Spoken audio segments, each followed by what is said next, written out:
Okay. Hi folks, you're with Tacitus today, your pushback channel, and thank you for joining this radio live stream. In this essay, I'd like to talk about the decline of the West. Now, I think we can all be in very ready agreement that decline is happening, and it's swift and vicious.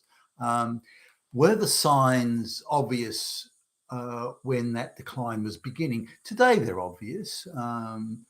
Or not the signs necessarily, but the decline itself is obvious. But were the beginnings of the decline obvious back when they were occurring? And can we sort of look at not only the origins, if you like, of decline, but also did we assess the magnitude of what something might mean or the effect it may have down the line? For example, when equality was being talked about in particularly in the civil rights movement and so on. Somebody said, "Well, what's wrong with equality? What's wrong with that?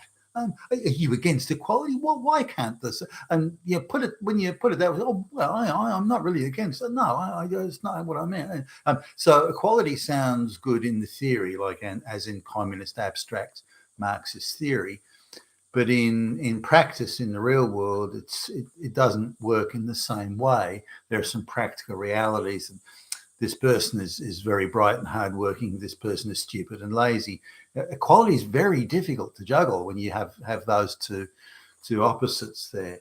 But then let's look at it. Let's create an equal society. Let's kill all the stupid people. Now, that's a way to get equality. Hey, hold on. Take it easy. Take it easy. Take a chill pill, dude. So the remedies can be radical and drastic. But I know how we can get equality. Let's kill off all the clever people. Well, how can we do that? Well, we'll call it affirmative action. And we'll just say you're not allowed to hire bright, hardworking, intelligent, capable, high-achieving white people. And that will achieve the equality. Hey, that's a good idea. Whoa, why didn't I think of that? So there's a whole lot of things that were going on that sounded fine at the time. But when you extend out in the timeline, the ramifications of what seemed like a benign decision then and the price and the penalties we pay today. Also, how those things get hijacked by activist groups or opportunist groups, as the case may be. So let's have a little bit of a look at some of these things. Now, I'll talk from personal experience, and this won't be every possible reason for decline, and these are things where at the time, even as a kid, I thought this isn't going to end well. But I didn't have the expertise or the life experience or sophistication to actually consider in global or wider terms what the ramifications could be. I just didn't know. I just had this belief that this isn't going to go very well. So my first sort of encounter with what today we can see is the woke globalist project, or part of the woke globe, was when this is at high school, and this is in an upper middle class area, quite well to do, where the kids, where the teachers rather were implementing, and there's probably more the teachers' unions pushing this, and the government caved in and didn't oppose it with the vigor that they should have, where they decided that they would start tampering, that merit-based exams would no longer decide who came first or where people came in the overall scheme of things at school. So merit was going to be partially reduced. So they said that in the half the subjects, mainly the arts type subjects, such as poetry or whatever, that girls had to come first, and in the sciences or the STEM type subjects, merit would still be the basis for determining who came first or who came last, for that matter. So this was, and at the time, I thought, well, why would anybody want to have a situation where you still have the pretense of exams and the pretense of testing, but where in reality it's ideologically determined by someone's gender, or whether there wasn't so much the gay lesbian thing then, but certainly the gender was the early.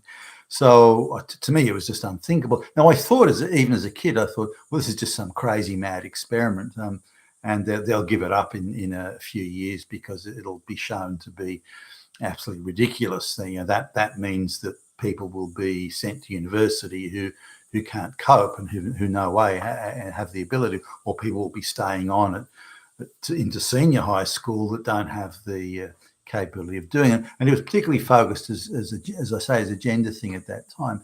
Now it's something, and I'll just sort of illustrate the reality on the ground of this. And these numbers are approximate. I can't remember the exact numbers here, but there was a particular girl in I think it was English class, but who was quite disruptive in class and all that sort of thing, and didn't do her work assignments and all that sort of stuff.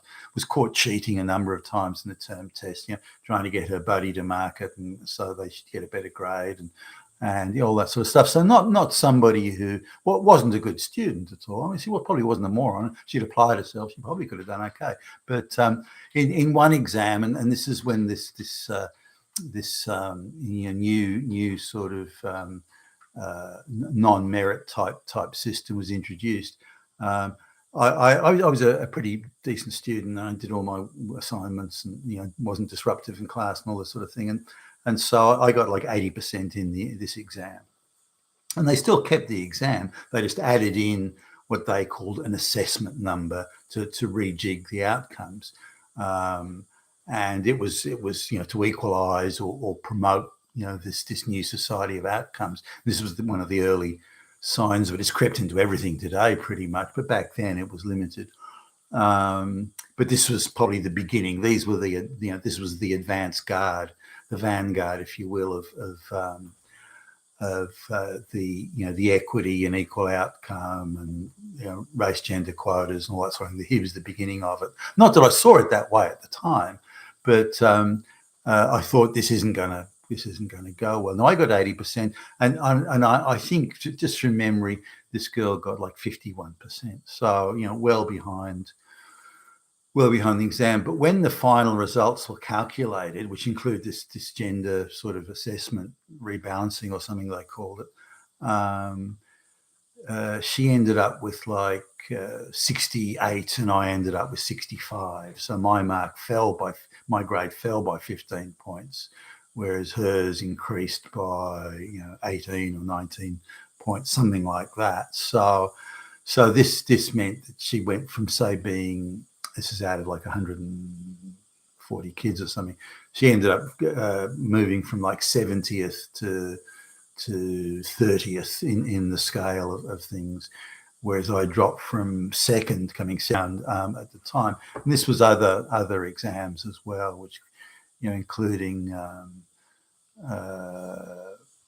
the other art subjects in history and so on. So that was the practical effects on the ground. Now the effect of this in the wider sort of world was that people that weren't even passing, people who were getting, say, 35% in the exam, were ending up with 60% when the numbers were rejigged to get this gender balancing thing.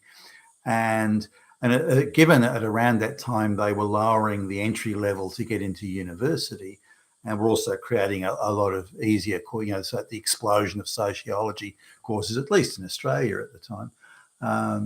Then you had this huge tranche of people going into university, and some of them were like peace studies, so courses that nobody failed. You had all these kids going to university who really were only getting sort of between 30 and 40% in the exam. Now, previously, to get into university, any number under 70%, even for some of the easier courses, you could forget it. And if you wanted to do things like medicine, if you weren't in the 85 to 90% range, forget it. So the quality instantly dropped. And as a kid, I saw that. I thought, why would you be pushing failed kids into university and then creating soft courses they couldn't fail? What will that achieve for the wider society?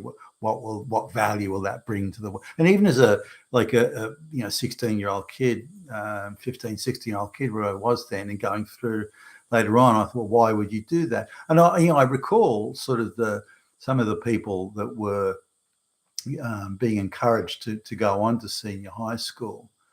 Certainly in gender terms, they were the people that were getting 35% in the exam. Now, under the previous thing where, the strictly merit pass or fail system, they would have been told, look, you're not a good enough student. You need to leave, you need to leave school and go and, get an apprenticeship, something like that. So the taking away the merit was a big factor. So I see that as number one. I see the removal of merit in this case, education, but really elsewhere. I see it all over business, the public service, the affirmative action, hiring, and so on. Merit's been completely removed from pretty much all our commercial and social transactions. Merit's been taken away, and I think that's been hugely damaging economically too. Now we've papered over the cracks there as the Western economies, because effectively our purchasing power, and I'll deal with that in a minute, but effectively our purchasing power has reduced to a point where only mass debt is going to make it up. So most of the people, certainly that I know, are living, the lifestyle they're living is completely debt funded. They get sick even for a week, they're fucked. Whereas that to have much debt at all, let alone your whole lifestyle running on debt, that was something that was unthinkable, certainly in my youth and the early years of my me being in the workforce and college and all that sort of stuff. Now there's a lot of people running around saying that the baby boomer generation did this. They've destroyed the West. Now, given they were such in proportion to total population, they're the biggest population bulge in human history. So given they were so vast in numbers, of course they were going to fill all the jobs that, when they were in their 40s and 50s and so on.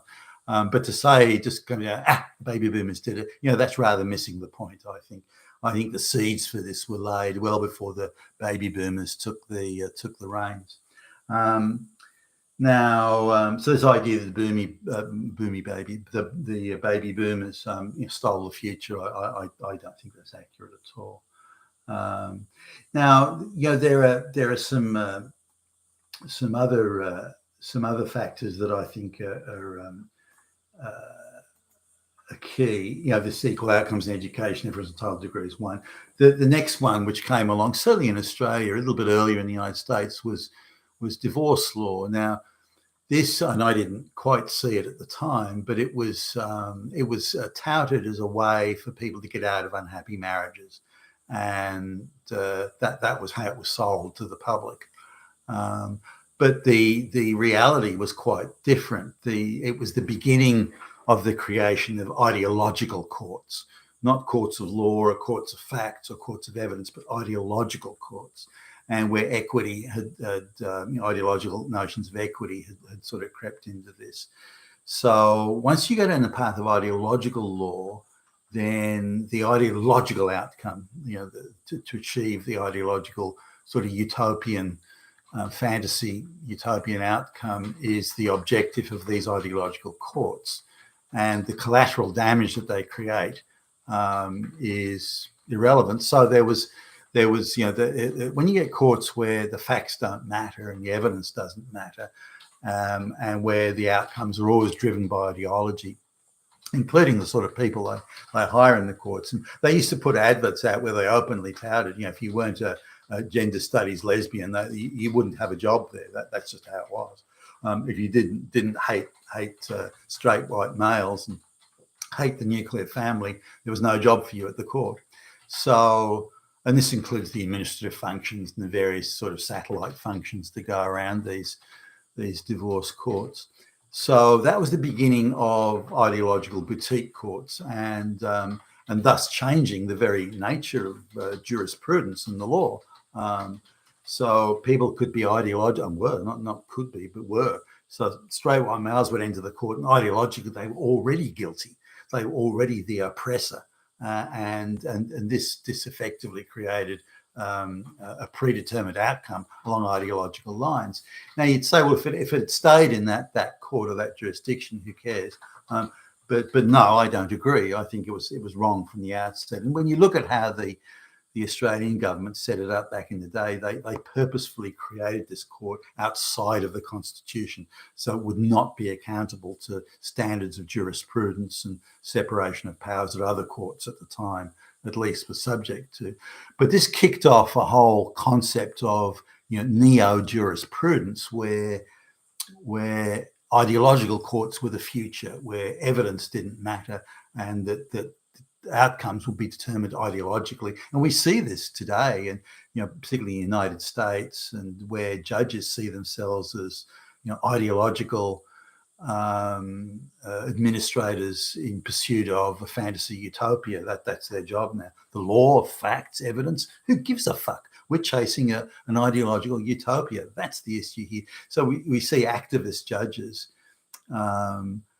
behaving as if the law is absolutely irrelevant to the not only the procedures but the how evidence is handled and the outcomes that are. Now, not all judges are like that, by the way, but many are, and increasingly things like rape and things that are at the fault line of race and gender conflict. And I'll come back to that in a minute as well. The race and gender conflict, the ideology of the conflict, then those courts increasingly have become boutique ideological courts where the burden of proof is reversed, where if the ideological victim says, I was raped, then effectively the accused is guilty unless they can prove otherwise. And the burden of proof the accuser, that the oppressed ideological victim needs to meet, is much lower than the burden of proof that the so-called ideologically determined oppressor needs to meet. And you see this now in all the activist and boutique courts. So it's had a dreadful effect on jurisprudence, and it began in the divorce courts on the Western world, which the American government, vigorously promoted around the world, using trade deals with America and access to the American banking system, all these sorts of things.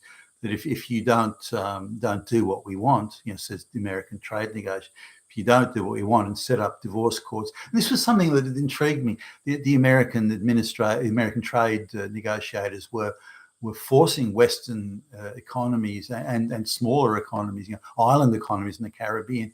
You must set up a divorce court. You will do it along these lines. You must have a child collection and alimony collection agency. You don't need to apply due legal process and rule, make it ideological. So they were forcing all these countries, or strong arming them, arm twisting them to do it, which is why the American model, or the Californian American model in particular, was used pretty much around the world, but really not much difference or not much alteration. This was something Ronald Reagan signed into law in California. So I think that was a critical factor as well, because it undermined the very essence of an independent judiciary and judicial or court outcomes based on the facts and evidence and testing the evidence. It completely changed that. We see today, minority groups can commit murder and do all sorts of things, but because they're a minority group, ideologically, it's determined, well, you're kind of not really guilty, so off you go. And that the effect of that is calamitous, I would suggest.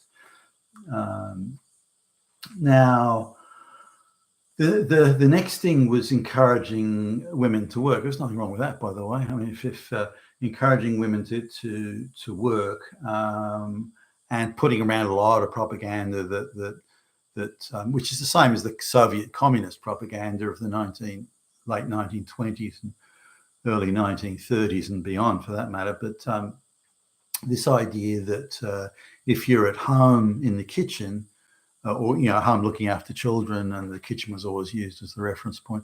If you're at home in the kitchen, then you're chained to the kitchen, and it's an oppression. And break those chains and go and work at some shit job.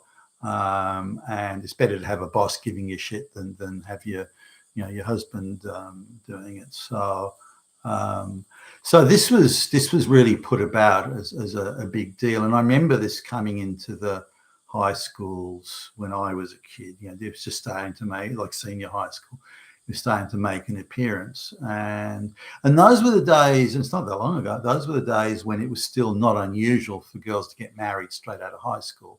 So they would be out of high school for less than a year, and they'd be engaged. They'd be married the following year. So girls getting married at 19 was not unusual. This is even girls finishing senior high school, or even girls who may start at university and so on. So, but once you get women not working, not getting married and not having children and working instead, again, it's fine if somebody wants to do it. But what it means is your birth rate's going to drop. That's you don't need to be a rocket scientist to figure that. So the people that were advocating for women to go into work, the argument being that more fulfilling lives, and then when you think about how many people have a fulfilling career where they get up in the morning thinking, I can't wait to get to work. I have such a great job. I love it. But there's very few people. I mean, 1 in 20, even that, I'd be surprised. So very few people get up in the morning and consumed with lust to get to work and do good and all this sort of stuff. Very few people. So this idea that a promising career awaits for everyone that doesn't want to have children is bullshit, and was an outrageous misrepresentation. Again, along the same lines that the Soviet communists did. So, but it was obvious that the birth rate was going to decline. Now, the decline in the birth rate started to happen, certainly, say, in the United States by the late 70s. And there was a couple of things there. There was the recession, the loss of manufacturing jobs to more efficient economies, such as the Japanese, especially in things like home electronics or motor vehicles, that sort of stuff. So a lot of those factories were closing. They weren't even attempting to be efficient, which surprised me, by the way. There wasn't even a fight. They just it's not easy. The money isn't easy anymore, so we'll just close down, which is an attitude you really still see today. So the jobs were declining. The replacement jobs typically paid less or had less benefits. When the oil shock came along, there was an inflation issue, or even stagflation at the time, and this changed the quite rosy economics that had been in place since the end of or shortly after the end of the Second World War. America did very well out of the Second World War financially. Britain was still rationing into the early 1950s. Australia did pretty good. So there was a lot of wealth around, and particularly with the rebuilding of the damage and destruction after the war in Europe, for example. I mean, just that Germany was bombed into oblivion, during the Second World War, but by 1954, I think it was, their economy had surpassed the economy of Great Britain. So it illustrates just how quickly they came back from that devastation.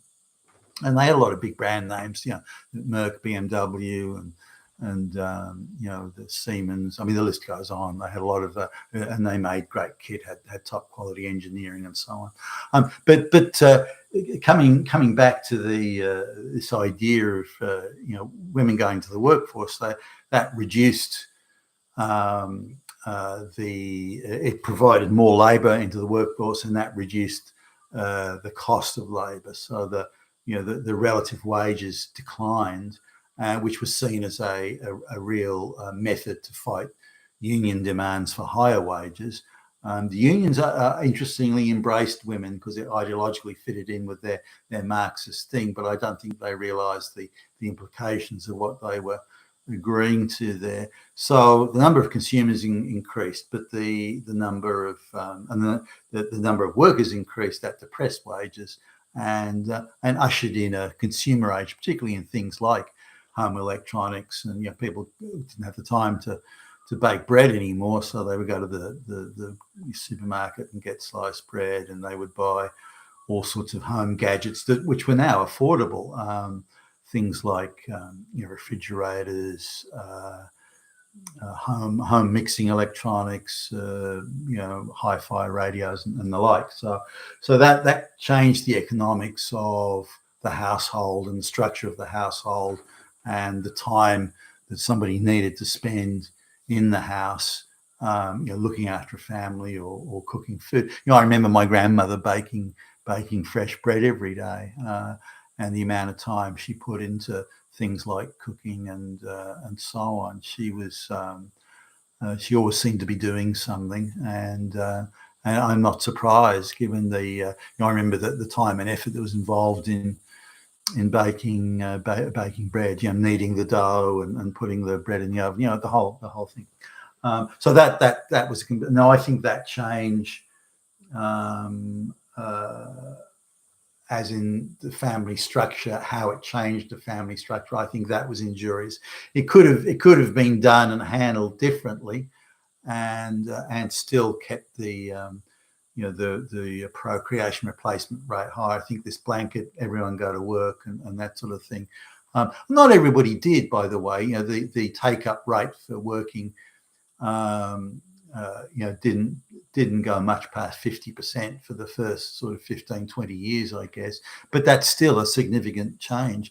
Now, the other side of it, though, was that the cost of living had gone up. With inflation, loss of jobs, the jobs that were replacing the lost jobs paid less. There are a whole lot of dynamics in there.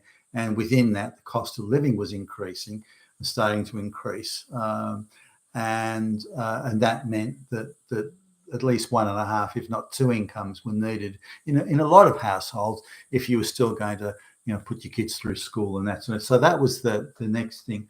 Now, the globalists at the time would have known that the reduced procreation rate would necessitate some remedial measures, whether that was bringing people in from Mexico or bringing mass migration or whatever. It didn't really matter. They would have known that was a natural extension, and yet they still allowed that situation to play out, possibly in the foreknowledge that this is exactly how it would go and exactly what they wanted. So I see that as a major and quite calamitous milestone. Now, in terms of the cost of real estate, the very nature of how banks and big financial institutions would make money was they were moving towards a model which was low risk, guaranteed return.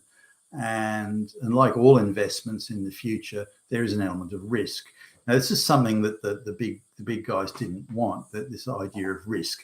And already we were moving at that point to a crony economy where, and this is the early stages where government and finance would collaborate in order to. Now, and some would argue that this collaboration gave stability to the economy. And there is, by the way, an element of truth in that, that it had to so significantly benefit such a small group within the society. That's something we can debate. I think that was disastrous, and this was the beginning of it. So what the agreement was effectively is we'll let the finances, the big financial firms, play a much bigger role in residential real estate than they'd ever had done, and it will artificially prop up the price of residential real estate, which will then guarantee the big banks and the big financial institutions their profits and to keep their balance sheets looking steady and stable. And I think that was also because it opened the door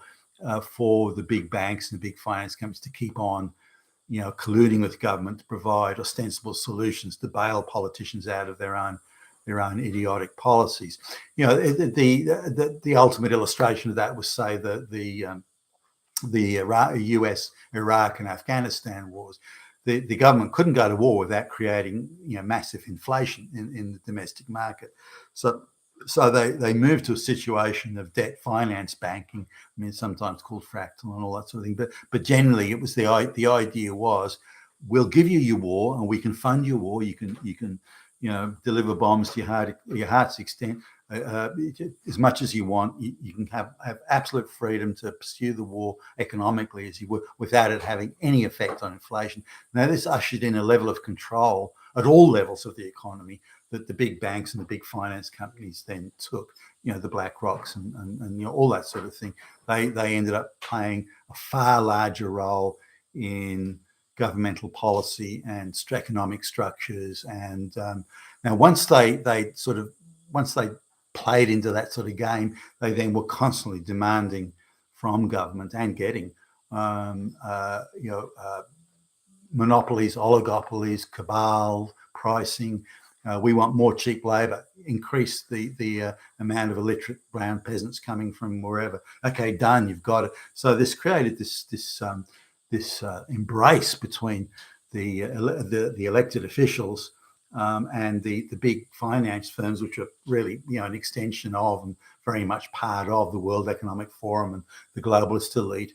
And it changed the nature of power so much that actually the elected representatives are now employees of the fucking globalist elite. They're just little fetch and carry flunkies doing whatever the globalist elite want. So that was a catastrophe for democracy and for the whole function of Western government. And I see that as a major thing. And it wasn't cemented fully in place until the early 2000s. And I see that as a major sign.